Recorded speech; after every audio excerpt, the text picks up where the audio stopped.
Κυρίες και κύριοι, καλημέρα σας. Ονομάζομαι Κώστας Ναλμπάντης, είμαι χημικός και έχω μεταπτυχιακό στη διδακτική της χημείας με τη βοήθεια των ηλεκτρονικών υπολογιστών.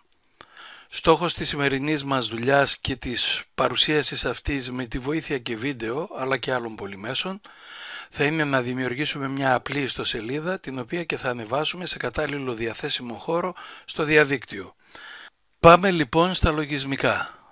Τα λογισμικά που θα χρησιμοποιήσουμε είναι τρία, όπως βλέπετε το Microsoft Frontpage 2003, το Arle Image Web Page Creator και το WinHCP.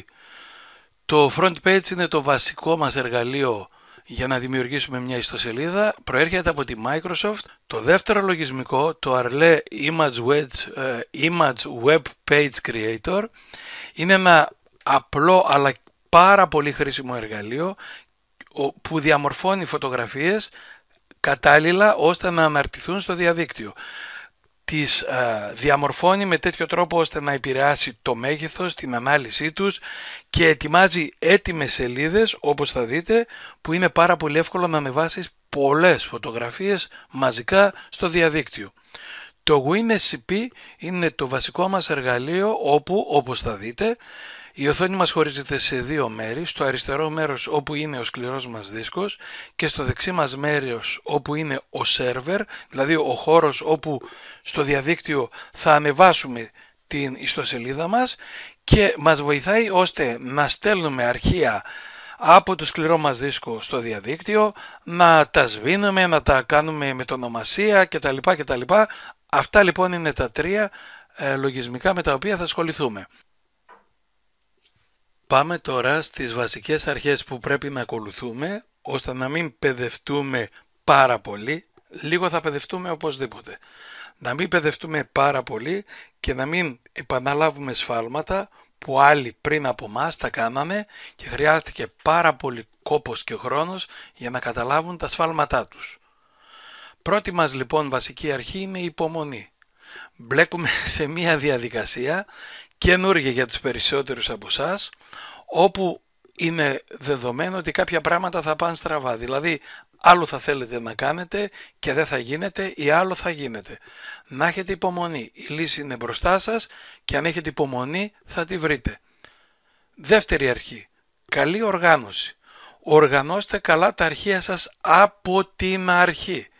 Δημιουργήστε φακέλους για τα διαγωνίσματα, για τις φωτογραφίες σας, για τη βιογραφία σας, για τα βίντεό σας, για τα απαραίτητα link σας, ξεχωριστούς φακέλους, βάλτε εκεί όλο το υλικό, βίντεο, φωτογραφίες, αρχεία HTML και αφήστε έξω από αυτούς τους φακέλους τα 2-3 απαραίτητα HTML αρχεία για να ξεκινήσει η ιστοσελίδα σας.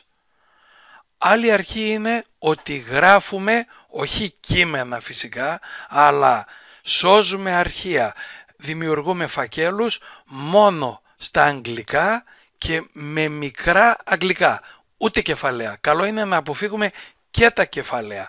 Η πείρα μου αυτό λέει. Επίσης, όταν γράφουμε παράδειγμα όμιλοι του 2013, μην αφήσετε κενό ανάμεσα στο όμιλι με αγγλικά, έτσι κι αλλιώς που θα το γράψετε, και στο 2013 δεν πρέπει να υπάρχει κενό, πρέπει να υπάρχει η γνωστή κάτω παύλα, δηλαδή shift και παύλα, όπου ουσιαστικά δεν θα υπάρχει καθόλου κενό ανάμεσα στα γράμματα.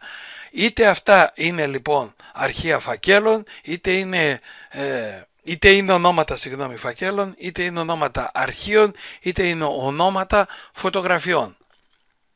Επόμενη βασική μας αρχή. Αν έχεις ένα πρόβλημα, ψάξε στο διαδίκτυο. Γκουγκλάρισε. Σίγουρα κάποια εκατομμύρια άτομα είχαν το ίδιο πρόβλημα πριν από σένα, δεν δίστασαν να το μοιραστούν στο διαδίκτυο και κάποιος, πιο τσακάλι από μας, έδωσε την απάντηση. Αντί να ψάξεις να τη βρεις μόνη σου, πάρε τη βοήθεια έτοιμη όπως υπάρχει στο διαδίκτυο. Και τέλος, σώζε τη δουλειά σου και έλεγχε τακτικά. Τι κάνεις φορτώνοντάς την σε ένα browser πριν τη στείλεις στον σερβερ. Μην κάνεις λοιπόν, μην δουλεύεις 2 ώρες πάνω σε μια ιστοσελίδα, την σώζεις και την ελέγξεις μετά 2 ώρες και τίποτα δεν λειτουργεί. Κάνε κάτι απλό για 5 λεπτά, σώστο, έλεξε το ότι λειτουργεί στους browsers και από εκεί και πέρα ξανά κάνε το λίγο πιο πολύπλοκο, δούλεψε άλλο 1/4, ξανασώστο και έλεγξε το, ώστε να μην χρειαστεί να ξαναγυρίσεις πάλι πίσω στα ίδια και στα ίδια. Όλα αυτά που σας λέω, δεν είμαι πιο έξυπνος και σας τα λέω, ομολογώ ότι την έχω πατήσει σε όλα αυτά τα πράγματα δεκάδες ή και εκατοντάδες φορές. Πάμε λοιπόν να δημιουργήσουμε μια απλή ιστοσελίδα. Καλή επιτυχία!